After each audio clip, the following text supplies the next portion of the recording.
Hey guys, I want to talk a little bit about the Battle of Berkeley. I'm one of the few people that hasn't made any videos on Berkeley. And actually, I've been doing a little research on it. I hadn't read any mainstream media stuff about it or any articles, and so I started researching Reuters and The Hill and different publications, seeing what they had to say. And of course, they all made it look like it was mostly the right that was causing the violence, or they were the reason for it, or just bias leaning. Some of them were somewhat fair. And then I started researching because I know Coulter was supposed to be there the 27th, and for some reason I must have been out of it because I missed that they had actually canceled her event. I guess it was last Wednesday or Thursday. They canceled Coulter's event, and of course she immediately threatened to sue them and had a lawyer write a letter, and then they were like, oh yeah, well, we can reschedule you for a later date, maybe September, and she wouldn't accept that. And so then they came back and said, well, May 2nd, we will find a different building that we can keep secure, and May 2nd you can come in and speak. And Ann Coulter says, no way, I'm coming in April 27th, just like we had originally planned. It doesn't work for me May the 2nd.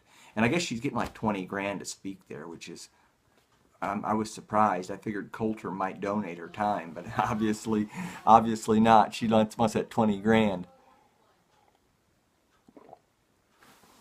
So it looks like she's planning on being there April 27th, what's today, the 23rd, 4th, 5th? I'm not even sure. This week anyway. It's going to be this week. Ann Coulter's going to be there, and I saw Bass Stickman on Brittany Pettibone's channel last week, and then last night, Beauty and the Beta, Blonde in the Belly of the Beast, and Matt Christensen had him on too, and he said, you know, we're going to Berkeley, we're going to show up. I mean, Bass Stickman is ready for battle, and I hope he's careful because he could get in a lot of trouble over this, and I don't want him to ruin his life over a bunch of Antifa. I believe it's very important to fight back.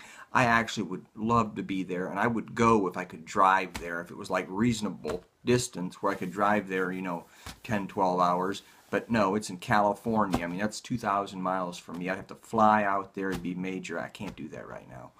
But I would love to be there, and I hope everyone goes who's in the area, who's close enough to get there, you know.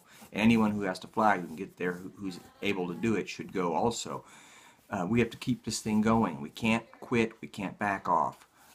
We do have to try our best to keep the violence, to make Antifa instigated, and we can react, or we can escalate as they do. But they have to be the instigators so that when all the video footage comes out, we're protected, and they're the ones that go to jail, even though we know it doesn't seem like, as a whole, most of the time they get away with it, and it's because of their masks and different things. But it's going to be very interesting to see what happens there. You know, is it going to be? Are the police going to show up this time? Are they finally going to say enough is enough and show up? I doubt it. After we hear about, people have been reporting on the fact that the mayor of Berkeley is in a Facebook group with the BAM people, by any means people, and that possibly a member himself, not for sure, but there's connections there, and I don't think the left is smart enough to de-escalate. Even though if they did what was smart right now, they would just back off and not show up. But I highly doubt. They are brainwashed, cultish communists, and they believe that they must be willing to die on the battlefield. I believe that's what they believe. Everything that they do shows that. And then we do too, you know. They're right. We're not going to back off, even though this violent thing can really not solve a lot, except unless it gets to a point where it gets shut down, and at least the right didn't back off. We can't back off on our own. It has to be shut down. Something has to happen.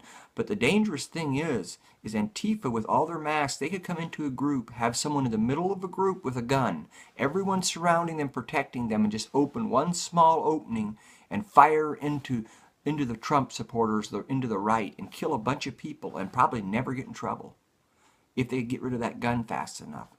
if you have 100, 150 of them, but, you know, whether they would cave to the police in their questioning, it'd be risky, but they could do it easier. They could possibly get away with it. I hope they're not that crazy. But they're pretty crazy. When you go around hitting people with bike locks, and that's a professor. I mean, I don't know how old the guy is, but ridiculous. Out there promoting violence for freedom of speech. Are you kidding me? Where? I don't understand how people get from living in the United States under a democratic republic with the right to keep and bear arms, the right for free speech, all the personal liberties we've had, which slowly have been eroded, to being a total anti-free speech person. How can you be that way? And he would probably say, oh, I'm not against free speech, I'm just against racist hate speech. Yeah, dub it what you want and call it what you want, yeah.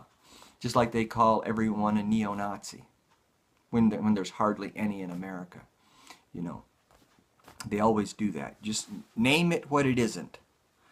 The left always names their groups exactly opposite of what it is.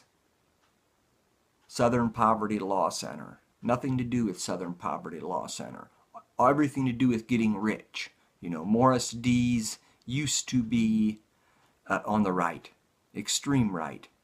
And he found out that it caused him too much trouble and not much money, so he switched.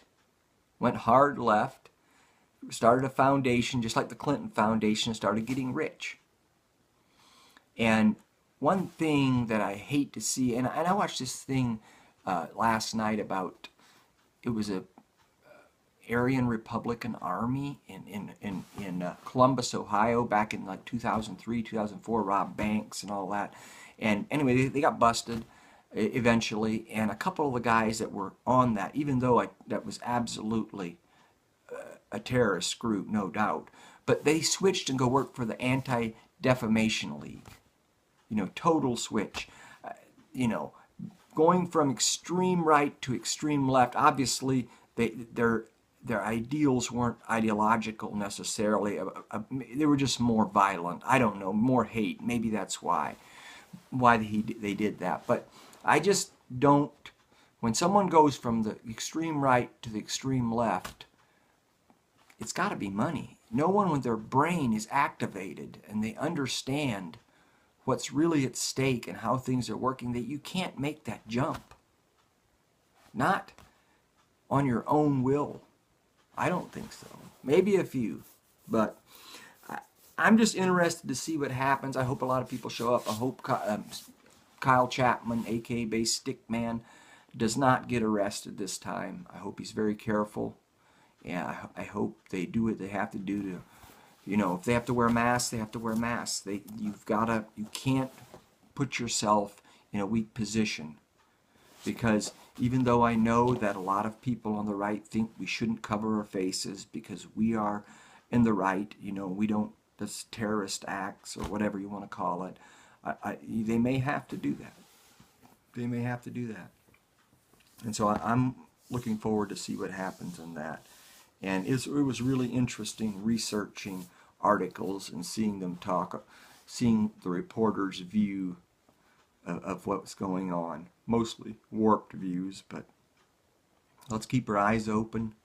April 27th, hopefully there'll be people there live streaming, and we'll get to see what happens at the Battle of Berkeley 4.0. Peace.